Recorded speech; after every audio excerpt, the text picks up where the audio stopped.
Hi, I'm Jackie Tantillo, and this is Should Have Listened to My Mother.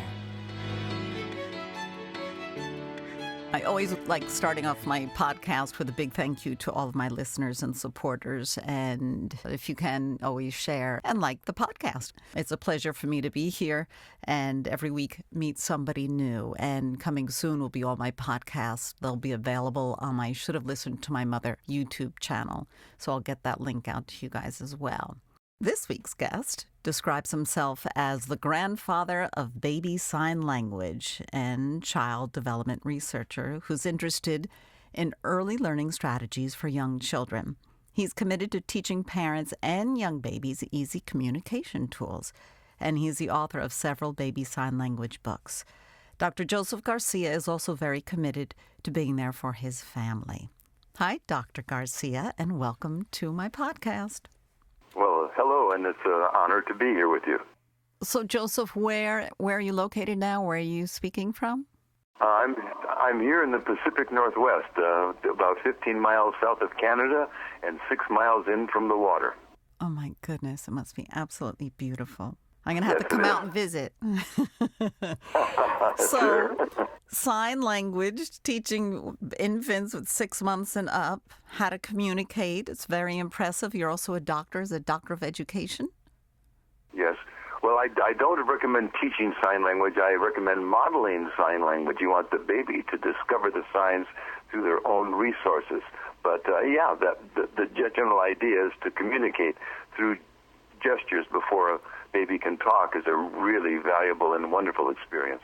Now, you seem like you're a pretty balanced guy. You like spending time in the outdoors. You also are involved with Northwest Indian College. You're interested in proper communication or full-rounded communication. I have a feeling your mother had something to do with that. She had everything to do with it, actually. In fact, I've got a few, knowing I was going to be on your program, I started to collect a few of the sayings that she kind of drummed into my head over the years, and now I shall share some of those pearls of wisdom with your audience during the interview. What's her name? Her name was Emma, and she passed away at 99 years old, and she was busy one day and gone the next. The way I think we'd all like to have our lives lived. But she was as I mentioned during her services, she's the kind of mother we all wished we had, kind of a thing. Yeah. She was a kindergarten teacher, so she was for her entire life. In fact, at her services, I had sometimes 3 generations of people that were all her students. It was amazing to see that kind of a spread of people who she influenced over her years. Well, those first years of school, your teacher has a huge effect on a child, right? Yeah. Absolutely. Oh, my. Yeah, there's this time called the cultural imprint that a young child goes through, and the first 3 years are really critical, but then those next 3 also really establish a lot of the basic, motivations and interests and all the things that a child, whether they like to learn or whether they fear learning, all those aspects are really important in those first 5 or 6 years. And your mom hailed from where? Oh, gosh, she was born in Mobile, Alabama, and then she moved up north to Wisconsin, where she adopted me.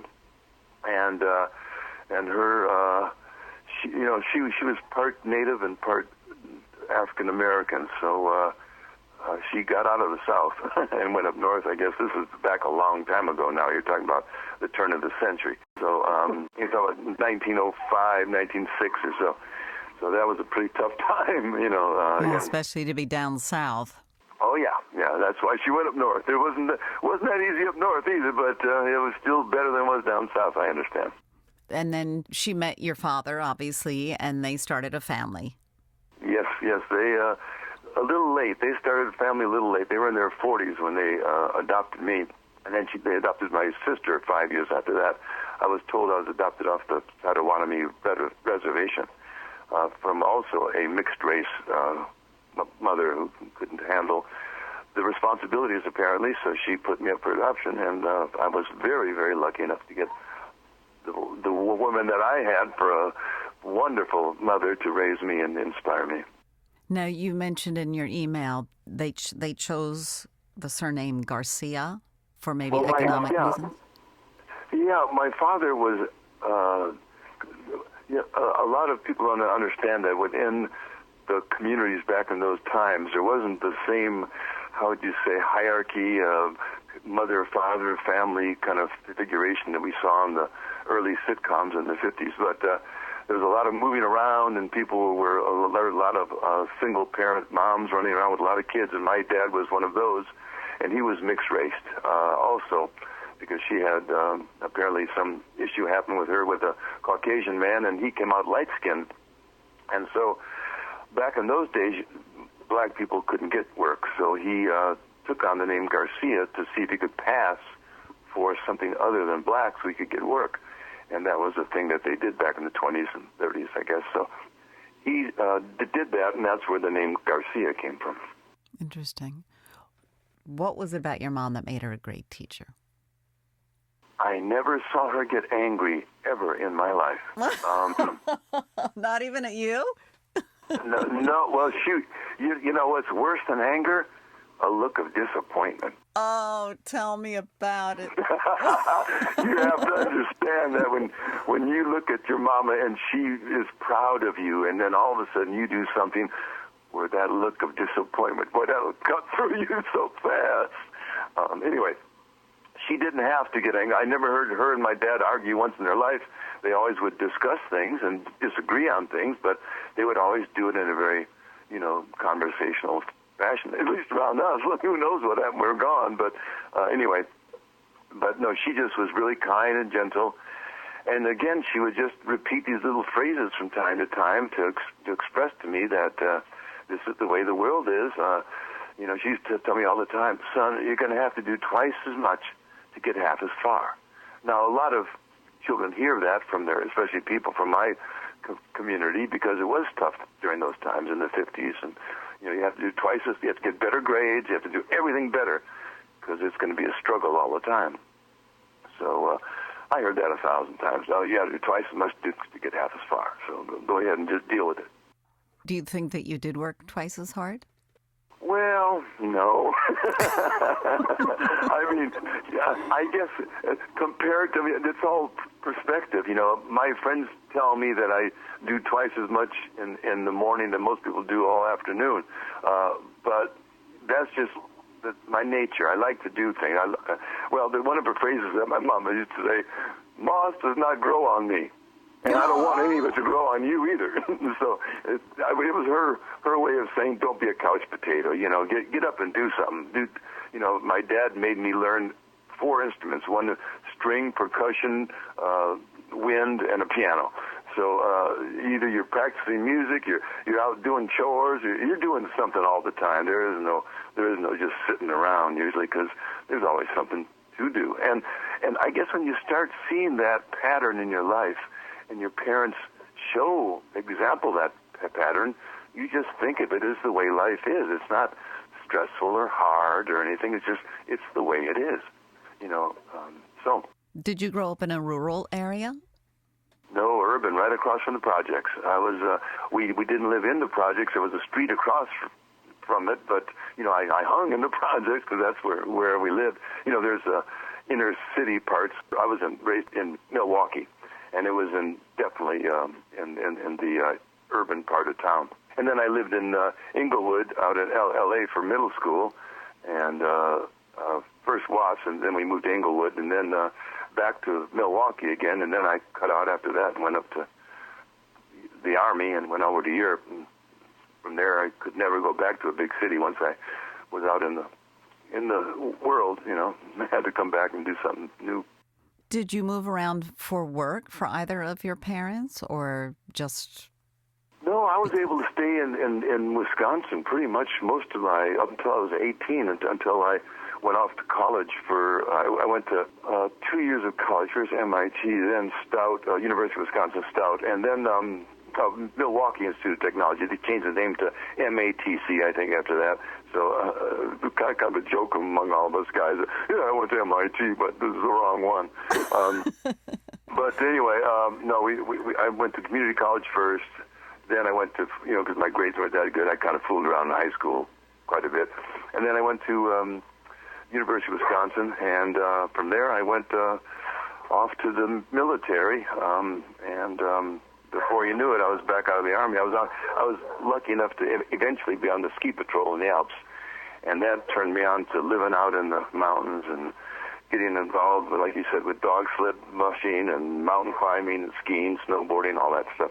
Yeah, I can hear your dog in the background. Is that how many dogs do you have now? No, I don't have a dog team anymore. I just my daughter adopted a rescue dog and then went off to college, and so now I have a dog again. Now you have another dog. So I noticed that you kind of briefly mentioned a minute or so ago that you messed around in high school. How did your parents handle that? Well, she would look at me and say, "Son, I know you can do better. You have to decide to do that." And then she would walk away. And again, I'd rather. So I didn't. I mean, I graduated high school in the time frame, but I didn't. I would get an A in one class and a D in another. And sometimes the A class was a hard class, and the D class was something like. I just wasn't into some of the stuff they were teaching or trying to teach back in the. You have to understand the curriculum was not very progressive back in the 50s. It sounds like one of my sons. He'd do terribly in gym or health and then get A's in all the hard classes. Sure, yeah. And if your girlfriend happens to be in a different lunch hour than you are, I mean, you're going to get an F in that class no matter what. Just back in those days, you skip classes, you do stuff. I mean, it was back in a time when no one really. First of all, children of color weren't directed towards college-educated classes. They were just given all of the, we used to call the bonehead courses and all the shop classes and all that, which to me benefited me because I learned how to build houses and all kinds of good things. But at the same time, I was not given any AP classes or college prep classes, so I had to make up all that at community college afterwards, which I did. But it wasn't that I couldn't do it; it's just I didn't want to. It was an attitude thing, probably. Yeah. And a lot of young people feel that, they don't see the relevance to what they're doing now as to what's going to happen in the future. Yeah, absolutely. So was it because you had the support of two parents at home, you think, that and the balance and the grounding maybe that you at least took advantage of your shop class where a lot of kids would just go blow it off? Yeah, I suppose. Well, my dad was gone a lot because he was trying to transfer out to California, so he left for a year to work for Greyhound, and they made you transfer from city to city to city to get out to a place. So he was gone for a year, and that was just, my mom was a single parent for about 2 years there, 2.5 years. And that was during my middle school and first year of high school. So the result of all that was that I was not wild, but, I definitely was a challenge, I'm sure. And again, school wasn't as important as my social life at the time. So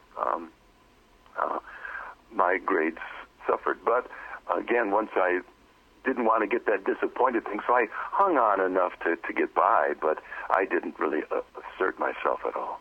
Well, it seems like you certainly made up for that now. Well, yeah, I'm sorry. I felt like I could go back and do it over again. I'll tell you what, it took me 12 years to get a BA because I didn't even know what I wanted. I used to go from college to college and say, well, I don't want to do that. No, that doesn't.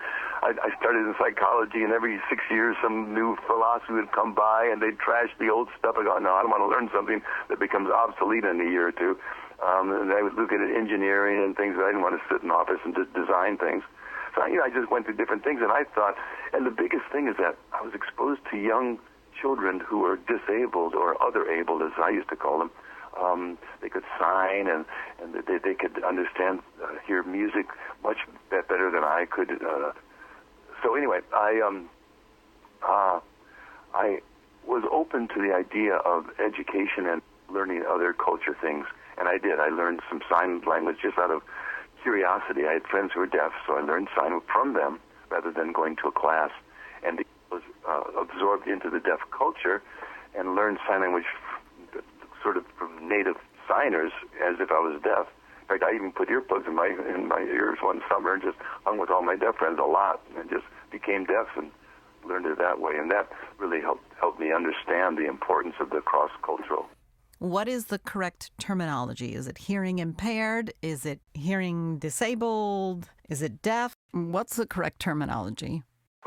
Within the deaf community, we refer to each other as deaf, and some are verbally deaf, people who can speak but are still deaf. Hearing impaired, we don't say we're sight impaired, it's usually better just if a person is in the deaf community, then they're in the deaf community. They're deaf. They're deaf people. It's not so much hearing impaired. If you don't call someone hard of seeing, so hard of hearing. There's a bunch of these terms that just have sprung up that people just don't know how to express that idea, that concept. But anyway, it's the deaf community, deaf people, DEAF. Right. I just don't want to offend anybody. I understand. No, you have to know how do we refer to mixed race people now? We have a whole new, because which 2 or 3 races are you, and how do we refer to you as? Because they used to have on my license black, white, or other. So we had to decide: are you black, white, or other? I want to go back to your mom and talk about a little bit about what she was like in the home. So was she working all day long? Did you have to cook dinner while she came home from school or something? How did you help out around the house? Did you have a role in that? Well, yeah. I mean, we had chores, but mostly it was she would teach school, come home, make dinner, clean, keep the house clean. She was just, like I said, I didn't see any other comparison, but I really noticed that our home was pretty clean and neat, and we had good meals every night and all that. I go to my friends' places, and their place wasn't so clean, and someone would throw a hot dog in a bucket of, in a pan of water or something once in a while. It wasn't quite the same. So I guess that I lived in a very, very, what I would consider privileged environment as far as I had a mother who would work all day, come home, make dinner, keep the house clean, and just probably work. That's why she lived to be 99. She didn't have time to die. That's a great way of looking at it. She used to say, I said, Mama, because then she had to go and correct papers, when she was all done cleaning the house at night. And I would help wash dishes. My sister and I would take turns wash dishes. Sometimes I think we made more work than help. But and I would scrub the floor once in a while and do a little bit of cleaning. But I was never required to do it. They told me, no, you practice your music now, or you go do your homework. Because I went to a school where they had lots of homework in grade school. So we had maybe 2 hours of homework every night at least. So that was, again, twice as much to get half as far.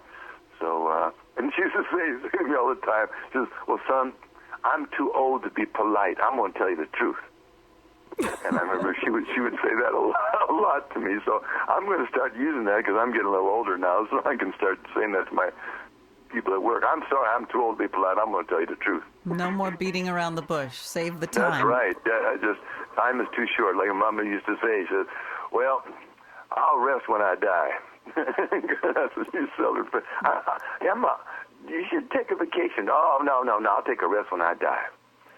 She sounds wonderful. Oh, amazing woman. But I didn't realize it until that's the thing about these wonderful people in our lives. When they're gone, all of a sudden, oh my gosh, wow, just what did we have? Amazing. I mean, I appreciated it then, but I didn't know how much I appreciated it until I see the rest of the world and see what a comparison. My sisters and I were just talking about we wish we had spent time getting to know our grandmother more. Right. And she was Italian. She came from Italy. She was in this arranged marriage. And we spent a lot of time with her, but we never really got to know her. Her cooking was amazing and all that.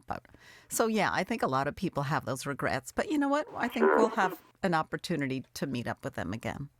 Yeah, well, not only that, but also being aware of that will hopefully make you, I'm going to reach out and just spend a little bit more time with Auntie so-and-so or Uncle so-and-so just because they're still here. That's so the truth. Yeah. Now, I wanted to ask you, did your mom have a favorite meal? Did you have a favorite meal that your mom used to cook? She used to complain that all I ever liked was eggs, hot dogs, and peanut butter and jelly. And, as a young kid, you just, and so, but she'd cook all kinds of things for me, but mostly I would eat peas and corn. I wasn't into asparagus. She would have Brussels sprouts, all kinds of good, greens, collard greens, all kinds of good stuff, but and I wasn't into a lot of that stuff growing up. Not until I got older. When I got to be an adult, in fact, I went meatless for about 20 years there, and then I finally sort of found a good balance between a little bit of fish and some meat and good vegetable diet and all that kind of thing. You said she was originally from Alabama. Did she have a lot of Southern influence in her life? Your maternal grandmother? Probably, but I think she tried to conform with what was going on up there in Wisconsin.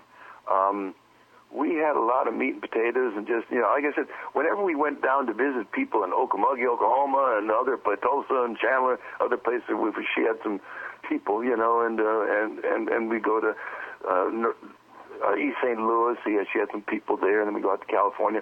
They would have dishes and meals, and I'll tell you what, we went place, and they were making chitlins, and I don't want to be near that place again for the smell of those chitlins just drove me about crazy.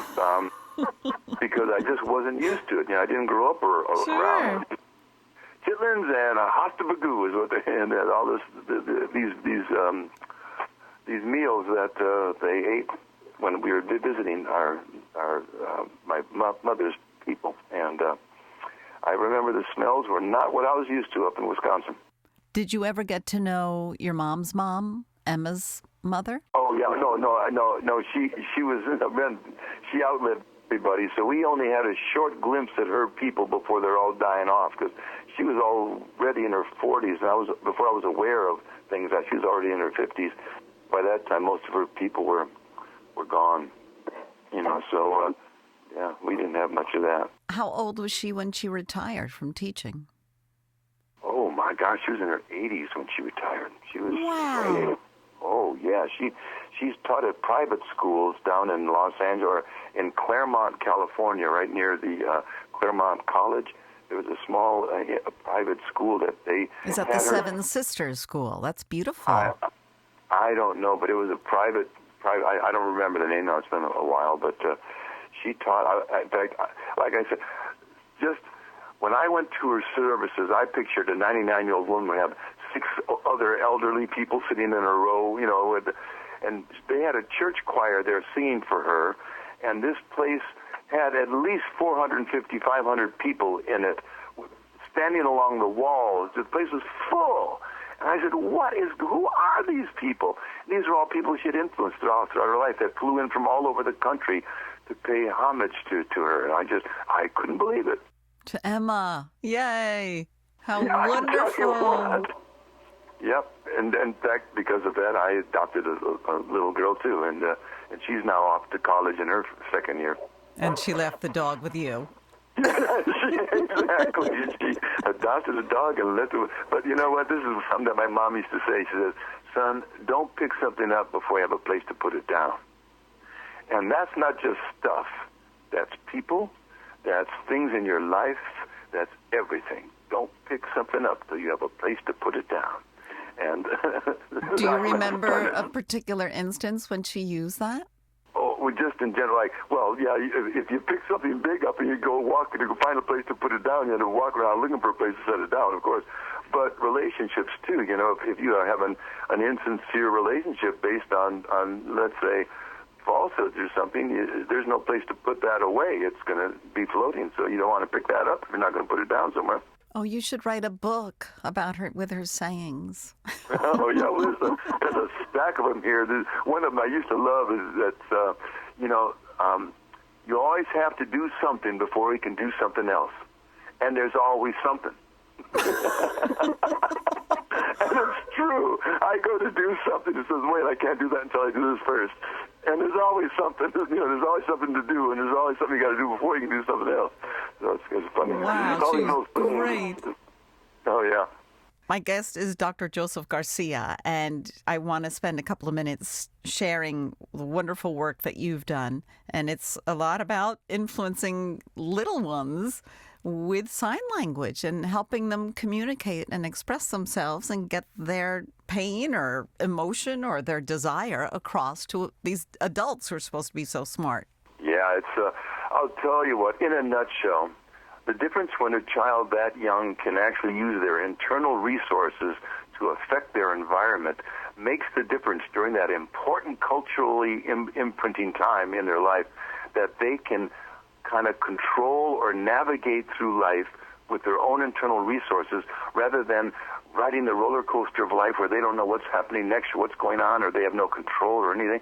That really sets the stage for their entire life experience where they must use their internal resources to affect their external environment. And communication is their first real experience with that power, if you call it that esteem-building experience where they can see mom nursing and doing the sign for milk, and then when they reach out to sign milk, they get fed. Wow, I can affect my environment. Of course, they're going to sign milk for everything that they want, so it's up to the parent to give them what they need in order to communicate that. But again, and that's why I developed this after being at the nucleus of this for so many years, almost 35 years now. I just have developed, I think, the most effective little system that allows parents to do this without taking a lot of time and having to study or learn anything. It's a great little 14-day program. Each day you learn a few more signs for a certain event. Boom, before you know it, you're communicating with your child and modeling all these signs, and eventually your child reaches up and starts communicating back to you, and it's so cool. It's really, the videos, and I did a lot of research before speaking with you, and it's just magical seeing not only the baby's face and reaction, but the parents as well. It's pretty great. So you've written 14 Days to Baby Sign Language, as well as Dr. Joseph Garcia's Complete Guide to Baby Sign Language and Fingerspelling Book. It's a fingerspelling book. And you can get all of this information and more about Dr. Joseph Garcia on his website at drjosephgarcia.com. Thank you so much for joining me, and I'm so happy that we got to talk a little bit about Emma, because it's really important that we share these stories, and hopefully I'm going to be able to take her with me wherever I go. Well, you know, when she says, well, son, yeah, you're more than one race. We picked a child who had the best qualities of all the races put together into one child. And that was her way to keep me kind of resilient against the bullying of other people saying, you were adopted. He says, yeah, my mama chose me. Your parents were stuck with you. That's how she dealt with that. Talk about psychology. Excellent. Well, this is old school stuff now. You know, she was old, so she just said, oh, don't listen to those kids. We chose you. Their parents were stuck with them. Oh my gosh. We're going to have to leave it on that note, and I love it. Dr. Joseph Garcia, thank you for joining me on Should Have Listened to My Mother. Thanks for having me.